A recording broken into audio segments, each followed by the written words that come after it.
내 두려움 없네. 세일산에 있는 에돔 족속의 조상 에서의 족보는 이러하고 그 자손의 이름은 이러하니라. 에서의 아내 아다의 아들은 엘리바스요, 에서의 아내 바스맛의 아들은 르우엘이며, 엘리바스의 아들들은 대만과 오말과 스보와 가담과 그나스요. 에서의 아들 엘리바스의 첩 딥나는 아말렉을 엘리바스에게 낳았으니 이들은 에서의 아내 아다의 자손이며, 르우엘의 아들들은 나핫과 세라와 삼마와 미사니, 이들은 에서의 아내 바스맛의 자손이며, 시브온의 손녀 아나의 딸 에서의 아내 오홀리바마의 아들들은 이러하니 그가 여우스와 얄람과 고라를 에서에게 낳았더라. 에서 자손 중 족장은 이러하니라.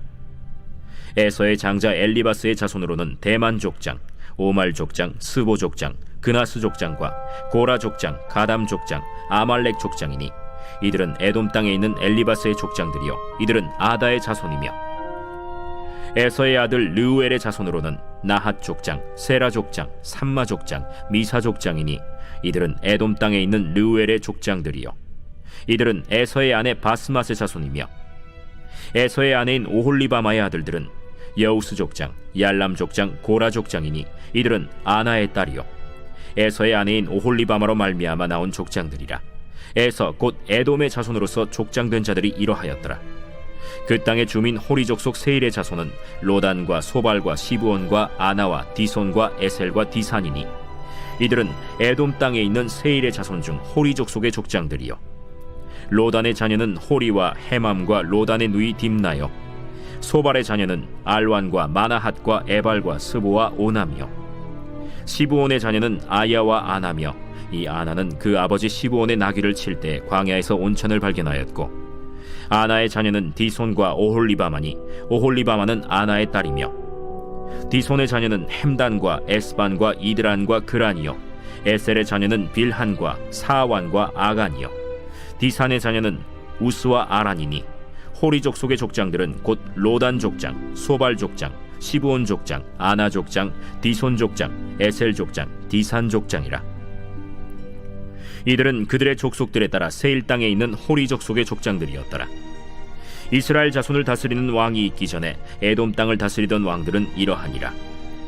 브올의 아들 벨라가 에돔의 왕이 되었으니 그 도성의 이름은 딘하바며, 벨라가 죽고 보스라 사람 세라의 아들 요밥이 그를 대신하여 왕이 되었고, 요밥이 죽고 대만 족속의 땅에 후삼이 그를 대신하여 왕이 되었고, 후삼이 죽고 브닷의 아들 곧 모압들에서 미디안 족속을 친 하닷이 그를 대신하여 왕이 되었으니 그 도성 이름은 아윗이며, 하닷이 죽고 마스레가의 삼라가 그를 대신하여 왕이 되었고, 삼라가 죽고 유브라데 강변 르호봇의 사울이 그를 대신하여 왕이 되었고, 사울이 죽고 악볼의 아들 바알 하난이 그를 대신하여 왕이 되었고, 악볼의 아들 바알 하난이 죽고 하달이 그를 대신하여 왕이 되었으니 그 도성 이름은 바우며 그의 아내의 이름은 무헤다벨이니 마드렛의 딸이요 메사합의 손녀더라.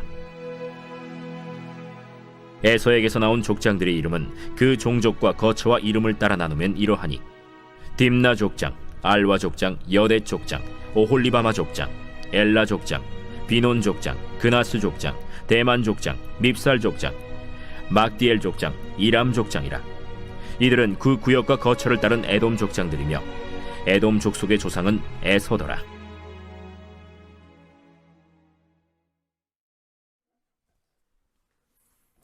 할렐루야, 좋은 아침입니다. 어제 어린이날 연휴 잘 보내셨습니까? 이제 다시 연휴가 지나고 시작되어지는 수요일 은혜 가운데 승리하시길 축복합니다. 함께 나눌 말씀은 창세기 36장 9절부터 43절까지 말씀입니다. 오늘 말씀을 통해서 우리에게 좀 힘든 것들, 또 족보에 관한 이야기를 우리가 보게 되어집니다. 36장 35장 하반부에 야곱의 족보를 보여주고 아들들을 보여주고 야곱의 죽음을 얘기하고 에서의 족보를 우리 가운데 보여줍니다. 이 족보가 이야기하는 것은 무엇일까요? 어떤 의미일까요? 족보는 하나님의 약속을 저버린 에서가 왜 그렇게 길게 기록되었을까? 이게 나랑 무슨 상관일까? 라는 의문을 갖게 합니다. 하지만 성경에는 한 줄에 한 단어도 의미 없이 기록된 것이 없습니다. 하나님은 지금 야곱의 족보를 기록하시기 전에 먼저 에서의 족보를 아주 상세하게 기록하고 계십니다. 이것은 하나님께서 비록 선택받은 계보일지라도 에서에게 하신 약속, 너도 큰 민족, 그도 큰 민족을 이룰 것이라는 약속을 신실하게 지키셨음을 우리 가운데 얘기합니다. 이 족보는 오늘을 살아가는 우리들에게 진정한 성공과 하나님의 때에 대한 중요한 질문을 던집니다. 어느 정원사가 정원을 가꾸는데 두 종류의 씨앗을 뿌립니다. 첫 번째는 뭐냐면 잡초를 뿌립니다. 또 한 가지는 백합의 씨앗을 뿌립니다. 며칠이 지나서 잡초가 무서울 속도로 자라서 정원에 가득 채웠습니다. 누가 봐도 잡초가 승리한 것처럼 보였습니다. 사람들은 백합은 죽었나봐, 잡초가 무성하네 라고 말했습니다. 하지만 정원사는 미소를 지으며 기다렸습니다. 잡초는 빨리 사라지지만 금방 시들어 버립니다. 반면 백합은 뿌리를 깊게 내리느라 시간이 오래 걸리지만 일단 꽃 피우면 그 향기와 아름다움은 잡초와 비교할 수 없다라고 얘기합니다. 본문에서 보면 에서의 족보는 마치 빨리 자라는 잡초와 같습니다. 이스라엘 야곱의 족속들은 아직 왕도 없고 광야를 떠도는 나그네 신세 같았습니다. 에서는 벌써 수많은 족장을 배출하고 나라가 세워지고 왕들이 다스리는 시대를 변합니다.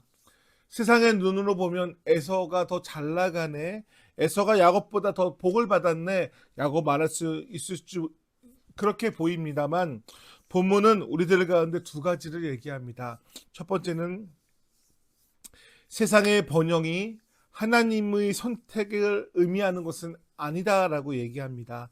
31절 말씀에 보면 이스라엘 자손을 다스리는 왕이 있기 전에 에돔 땅을 다스리던 왕들이 이러하니라 라고 기록합니다. 에서는 아주 빨리 성공했습니다.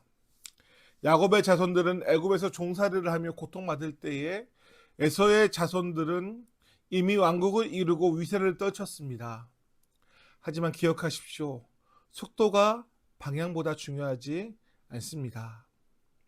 에서의 번영은 세상의 번영이지만 야곱의 기다림은 하나님 나라를 준비하는 과정이었습니다. 그러면 우리의 삶 가운데 하나님 나라를 준비하는 그런 의미와 마음을 놓지 않기를 주의 이름으로 축복합니다. 남들보다 조금 늦었다고 낙심하지 마시길 바랍니다. 하나님은 지금 우리의 인생을 더 깊고 단단한 영적인 뿌리를 내리고 계시는 중이심을 믿으시길 주의 이름으로 축복합니다. 두 번째는 하나님 약속 밖의 사람들에게도 하나님은 신실하심을 우리 가운데 보여줍니다. 약속의 아들은 야곱입니다. 약속의 땅은 가나안 땅입니다. 에서는 약속의 계보를 이탈한 사람입니다. 하지만 하나님은 에서에게도 너로 큰 민족을 이루겠다라는 약속을 신실하게 지키셨습니다. 본문에 나열된 수많은 기록들은 하나님의 자비하심을 증거하기 위해서 기록된 것입니다. 하나님은 믿는 우리뿐 아니라 세상의 모든 역사를 주관하십니다. 하물며 약속 안에 있는 여러분의 삶을 얼마나 더 세밀하고 돌보시겠습니까? 에서를 돌보신 하나님이 우리들의 자녀인 당신의 자녀인 우리들을 결코 포기하지 않는 사실을 믿는 우리들이 되시기를 축복합니다. 말씀을 정리합니다. 에서의 족보는 화려합니다. 왕들의 이름들이 줄을 잇고 있습니다. 세일산이라는 견고한 요새를 차지했습니다. 그러나 화려한 명단은 창세기 36장에서 끝이 납니다. 이후에 성경의 주인공은 다시 나그네 요셉 족속의 이야기로 이어집니다. 세상의 성공은 화려하지만 짧습니다. 그러나 하나님의 약속을 붙잡는 사람의 이야기는 영원합니다. 지금 당장 내 삶에 왕과 같은 권세가 없고 남들보다 뒤처지는 것 같아서 불편하십니까? 에서의 화려한 족보를 부러워하지 마시고 하나님께서 지금 생명책에 우리를 새기시고 우리를 만들어 나가신다는 그 손을 바라보며 믿음으로 인내하시며 뿌리를 단단히 세워나가는 우리 가마교회와 또 우리 성도님들의 가문과 자녀손들 일터가 되는 우리의 신앙이 되는 은혜가 있기를 주의 이름으로 축복합니다. 기도하겠습니다. 하나님, 때로는 세상 사람들이 우리보다 더 빨리 성공하고 잘 되는 것처럼 보여지는 그때 마음이 흔들릴 때가 있습니다.